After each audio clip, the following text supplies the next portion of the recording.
السلام علیکم ورحمۃ اللہ وبرکاتہ۔ عن حکیم بن معاویۃ رضی اللہ تعالی عنہ قال قلت یا رسول اللہ صلی اللہ علیہ وسلم ما حق زوجۃ احدنا علیہ قال ان تطعمها اذا طعمت وتكسوها اذا اقتصيت ولا تضرب بالوجه ولا تقبح ولا تهجر الا في البيت رواہ ابو داود۔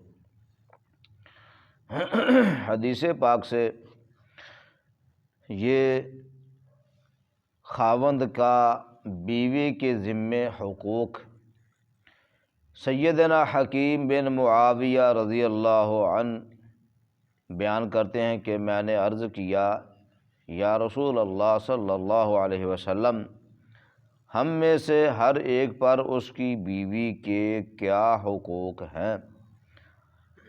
نبی رحمت صلی اللہ علیہ وسلم نے ارشاد فرمایا، جب تو کھائے تو اسے بھی کھلا، اور جب تو پہنے تو اسے بھی پہنا، اس کے چہرے پر نہ مارنا اور گالی نہ دینا اور نہ کنارہ کشی کرنا مگر گھر کے اندر ہی۔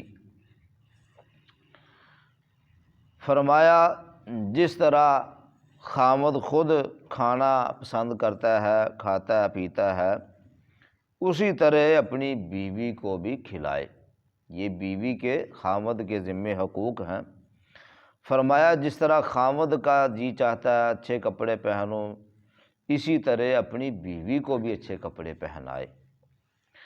ہاں، اگر ناراضگی ہو جائے میاں بیوی کے درمیان، مجبوراً اگر بیوی کو ڈانٹنے کی ضرورت پڑے تو چہرے پہ نہیں مارنا۔ یہ چہرہ ایک ایسا چہرہ ہے جس کو اللہ کریم نے اپنے ہاتھوں سے بنایا ہے۔ انسان کی تخلیق کے وقت آدم علیہ السلام کی اللہ نے اپنے ہاتھوں سے بنایا، تو نبی مکرم صلی اللہ علیہ وسلم فرمایا اپنی بیوی کو اگر مارنا پڑ جائے تو چہرے پہ نہیں مارنا،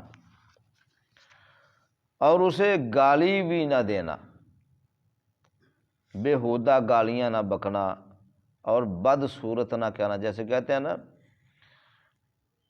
تیرا چہرہ بڑا منحوس ہے، تو ہے ہی منحوس ہے، تو فلاں ہے، تو یہ ہے، تو وہ ہے، ایسی اس اور چہرے کے متعلق بھی ایسی بات نہ کرنا، یہ اللہ کو گالی جاتی ہے۔ اور ناراضگی اگر ہو جائے گھر میں ہی رہیں، اسے گھر سے نہ نکالے اور نہ بلا وجہ گھر چھوڑ کے خود جائے، خود بھی گھر چھوڑ کے جانے کی اجازت نہیں دی۔ کیوں؟ ناراضگی اگر ہو جاتی ہے نا تو میاں بیوی کے درمیان جب گھر میں ہوں گے تو ان کی صلح ہونے کے زیادہ چانسز ہوں گے۔ جب دور دور ہو جائیں گے تو پھر صلح کے چانسز جو ہوتے ہیں نا وہ کم ہو جاتے ہیں۔ نہ بیوی کو گھر سے نکالے نہ خود گھر سے نکلے۔ ہاں، اگر ایسا معاملہ اگر پیش آ جائے، اپنا بستر الگ کر لے، اس سے تھوڑا سا دور بستر بچھا لے، تھوڑا سا دور ہو جائے، لیکن گھر سے نہیں نکلنا، نہ بیوی کو گھر سے نکالنا ہے۔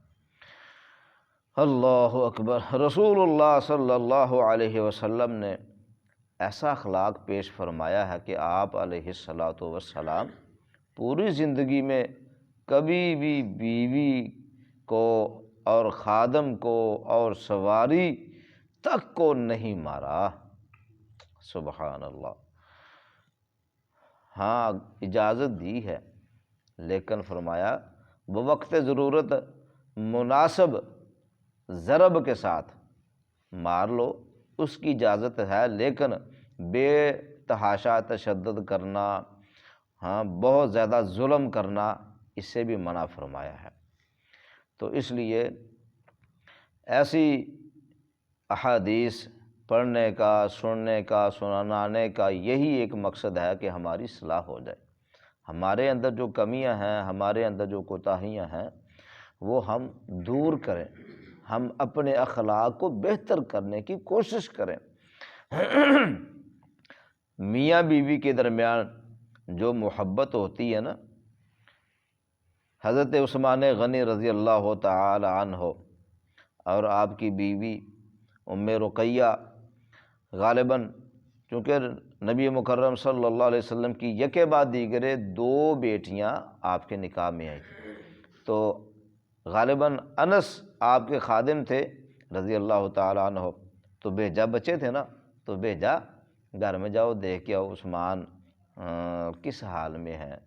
جا کے دیکھا تو کہتے ہیں سبحان اللہ، ان میں اتنا پیار تھا آپس میں میاں بیوی کا، ایک دوسرے کے منہ میں لقمے ڈال رہے تھے، کھانا کھلا رہے تھے، اور ہاں جی خوش طبی فرما رہے تھے۔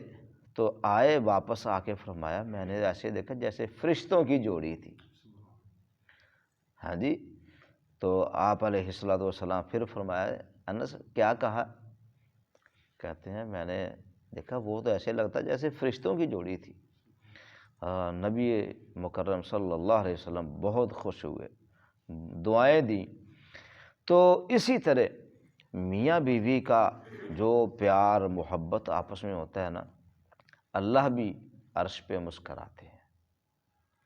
تو اس لیے میاں بیوی کو آپس میں مناسب یہ جو ہوتا ہے نا جھگڑا ہو جانا، اس میں احتیاط برتنی چاہیے، اس میں ہر قسم کے ایسے معاملے سے بچنا چاہیے کہ کوئی ایسا معاملہ نہ بن جائے جس میں دوریاں پڑ جائیں اور آپس میں ناراضگیاں اس قدر ہو جائیں کو ایک دوسرے کے جاتے نا کیسے کہتے ہیں نا منہ لگنے کے قابل نہ رہے، اس قدر نہیں ایسا کو معاملہ کرنا چاہیے۔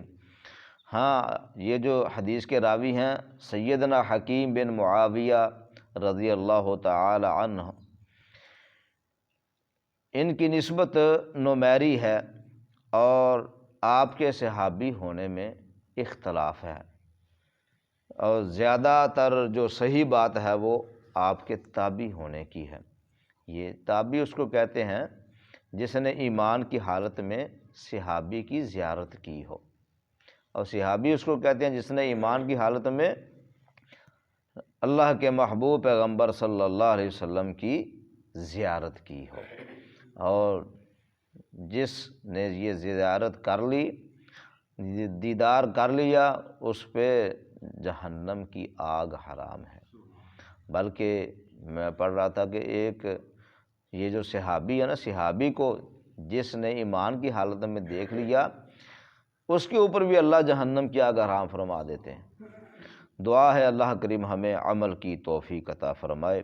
اقول قولی ھذا استغفر اللہ لی ولکم ولسائر المسلمین، آخر دعوانا ان الحمد للہ رب العالمین۔